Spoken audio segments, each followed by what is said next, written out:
All right, so we're FightFan.com here with WBO Super Bantamweight Champion and rising pound-for-pound star, the Filipino Flash, Nonito Donaire. Thanks for taking the time to check with us, man. Can you maybe tell us a little bit about the fight on tap for July 7th that's going to be on HBO? It's going to be a very interesting fight. I've never fought a guy who's way taller than I am, so it's going to be interesting because it's a zone that I've never been. It's an experience that I've never accomplished it. So, aside from that, we are really interested in. We're really excited for this fight. So, it's gonna be great. We don't know what to expect out there, but we work really hard and we're very ready for this fight. What kind of changes does that necessitate in camp when you're preparing for something like this, like a style and build you haven't necessarily seen before? Well, we try to emulate everything by having guys who are 5'10", 5'11", close to that height. Although they're a little bit bigger, but we're able to get guys, sparring partners that are tall, like my opponent. And the change is really for this whole camp. I'm in the gym more often than usual, so I'm really training harder for this fight than I've ever trained in my career. If I can maybe take a moment to reflect back on your last fight, would you be able to tell us a little bit about your debut at 122 pounds against Wilfredo Vasquez? You took on a very top opponent in your first fight in that division. How did you feel in that fight? I felt great. I thought that I was a little bit smaller than the usual 22-pounders, but I felt like I'd grown to that weight class in this fight. But I didn't know what to expect in 122, and they're definitely tougher, but I wanted somebody who was a champion or a world champion. So to test where I'll be tested in the 122.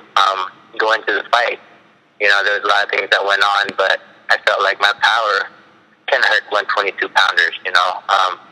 Although I didn't hit him at the right spot, I was still able to drop him. I was still able to hurt him.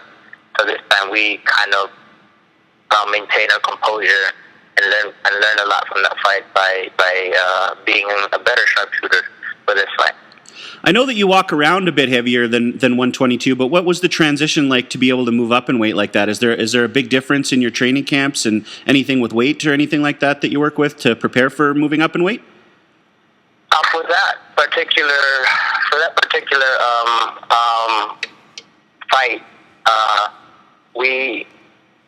I was pretty small because I was walking in around 128. As of now, I'm walking around 130 or 132.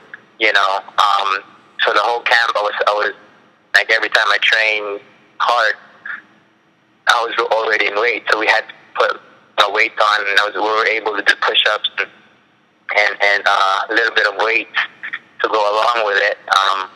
But not too much, but there was something different, like putting on weight in terms of doing weight and taking protein drinks and stuff. You mentioned this in your last answer, but you're really well known for your one-punch knockout power with great KOs like the Darchinian and the Montiel one. Can you talk a little bit about the punching power and if you feel that's something that you're going to be able to maintain as a big part of your game up at this weight? Definitely. I think that my power is still going to be there. In terms of the one-punch knockout, it's just the proper timing and the proper balance. I wasn't able to do that with the last fight because I just wanted to hit him as hard as I can, as many times as I can, and that resulted in messing up my hand. But we've learned a lot from that fight. But usually I get the one-punch knockout when people are not expecting it, when people can't see it. And with the velocity and speed and the balance of my punches, that's how I usually accomplish that first round, that one punch knockout, and I believe that I can carry that as long as I get the right timing, the right momentum, and we should be able to do a one punch knockout for any weight class. With the fact that you're regarded so highly as a pound-for-pound fighter, there's a lot of people that like to see you move up in weight. Like, do you think that you'll move up farther from 122, or do you see yourself, because it's a deep division, do you see yourself sticking around this division for quite some time? There's definitely a lot of competition in the division, and I would say for that competition, if I'm able to fight those guys, I would stick around in this division. until I can move up at 126. But I'd rather, I would want to see myself moving up by next year, but I would stick around to fight the top opponent for 122. But I can see myself moving up. In regards to the 22-pound division right now, there's some big names in there, and I definitely don't want to ask you to look past your next fight, but are there other names in there that kind of have your eye and your peripheral vision there? Well, we've already established some connection with guys a couple of years back. There was always talk about fighting Arce and Nishioka, so that was always been in the list of fighting guys, and I've said that I was going to fight them, and they said they're going to fight me. So, but my main goal, really, and what would make me stay in this division is if I'm able to fight and become undisputed, and that would be with the WBA Rigondeaux or the WBC Morris. Either one of those guys. I want to fight those guys because of the fact that my goal is at hand, and hopefully that they're willing to do it. Those are definitely some big fights. Would I be able to ask your opinion on both Rigondeaux and Mares as a fighter? Like, as independently looking at them, how do you view their talent as fellow fighters in that weight? They've accomplished their world champions, so there's definitely something to that effect. That they're good fighters. But I believe that either one, I would fight either one because of the fact that they hold the belt. But they have their own. Rigondeaux with his experience in amateurs, and Mares with his Mexican heart and Mexican style fighting. And it's always going to be a tough fight, but that's why I'm willing to take that chance with them because they're holding belts that I desire. In particular to Rigondeaux, he's sort of another fighter that's sort of eyed as a possible pound-for-pound star, and obviously you already are considered one of the top pound-for-pound stars in the world. Does that sort of give you some added motivation for a fight like that with all the hype that's surrounding him with his amateur background and whatnot? Well, to me, the amateur background is amateur background, You've seen a lot of amateur stars that never make it. There's only a few of them that do make it, and to me, he still needs to prove a lot in terms of fighting better opposition, and that's why I would lean towards.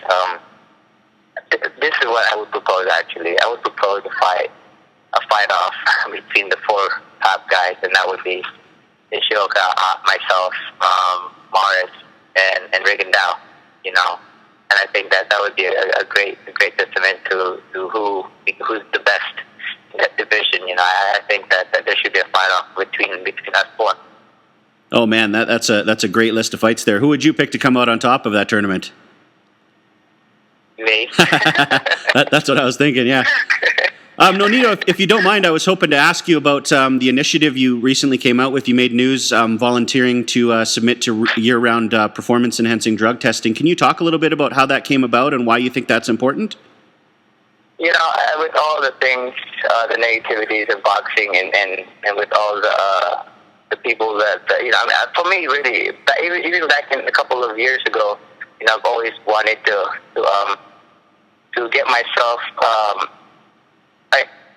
not just to prove myself, but more of I want to do it for the fans. They support me. They know that they're supporting a guy who is presenting himself in an honest way. That knowing my background as a kid who was bullied, who had never had anything, who was always told that he was nothing, and to be able to become who I am, and not just because, I do it because I did it for myself. I work hard and I train hard, and it's all natural, and I think that gives a good testament to all my fans and to boxing itself, and hopefully that we can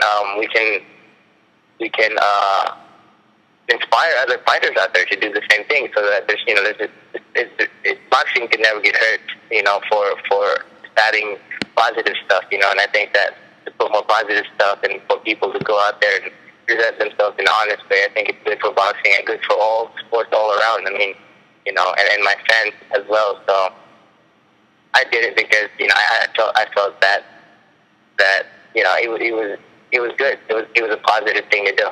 Absolutely, and I think it's a great initiative, so congratulations on that, and hopefully we'll see more of it to come. I was hoping to ask you now. You're probably one of the more popular fighters in the lower weights that don't usually get a lot of press. What do you think is it that makes the boxing fans drawn to you in the smaller weight classes? What would you say it's about your style and your character that creates such popularity for you? For me, like I said, I'm honest about who I am, where I come from. I'm very appreciative of everything that I have, but I think that watching the fight, there's definitely power, speed, and excitement, and then I'm not afraid to fight anyone out there.